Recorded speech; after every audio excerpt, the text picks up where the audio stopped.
ფიზიკის კანონების ფუნდამენტური მუდმივები უცნაურად მორგებულად გამოიყურება სიცოცხლისთვის აუცილებელ ღირებულებებთან მიმართებაში. მაგალითად, ელექტრომაგნიტური ძალების სიძლიერე მცირედით რომ იყოს განსხვავებული, ატომები არ იქნებოდა სტაბილური. მხოლოდ 4%-იან ცვლილება შეუძლია ხელი შეუშალოს ყველა ბირთვულ შერწყმას ვარსკვლავებში. ეს არის პროცესი, რომელიც ქმნის ნახშირბადის ატომებს ჩვენს სხეულში. ჩვენ არ ვართ დარწმუნებული ინფლაციის თეორიის სისწორეში, თუმცა თუ მარადიული ინფლაცია დაუსრულებელი აფეთქებებით ქმნის მულტისამყაროებს, ეს გადაგვაჭრებინებს ერთ-ერთ უდიდეს პრობლემას ფიზიკაში. ზოგიერთი ფიზიკოსი დიდი ხნის განმავლობაში მუშაობდა ყველაფრის თეორიაზე.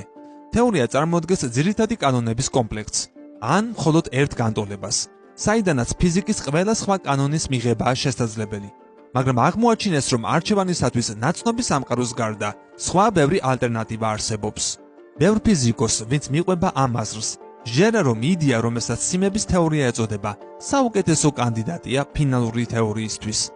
მაგრამ ბოლო ვერსია გვთავაზობს დიდი რაოდენობის განსხვავებულ ამოხსნებს. ერთი, რომელსაც მოყვება 500.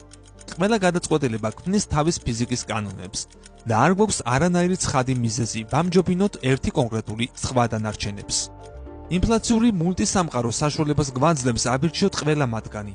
თუ პარალელური სამყაროები მილიარდობით წლის განმავლობაში ჩნდებიან ინფლაციურ ცრუ ვაკუუმში, ყველას ექნება თავისი ფიზიკური კანონები, რომელიც იხსნება სიმების თეორიის ერთ-ერთი ამონახსნით.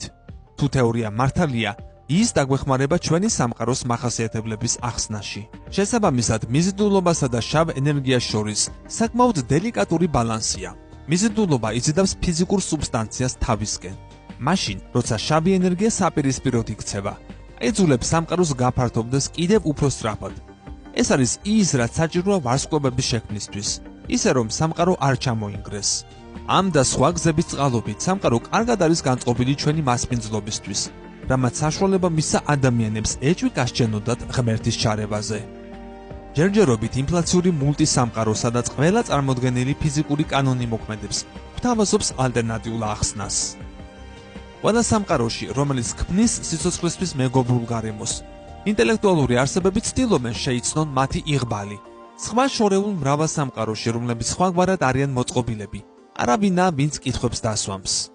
ეს არის ანთროპული პრინციპის მაგალითი, რომელიც ამბობს, რომ საგნები არიან ისეთები, როგორებსაც ვხედავთ. ისინი რომ არ იყვნენ, არც ჩვენ ვიქნებოდით და არც შეკითხვა წარმოიშვებოდა. გაჩნდება კითხვა, როგორ შეგვიძლია შევამოწმოთ ეს მტკიცებები? რა თქმა უნდა, არასწორია მივიღოთ პასუხი, რომ არ არსებობს მიზეზი, სადაც ბუნების კანონი არის ის, რაც არის.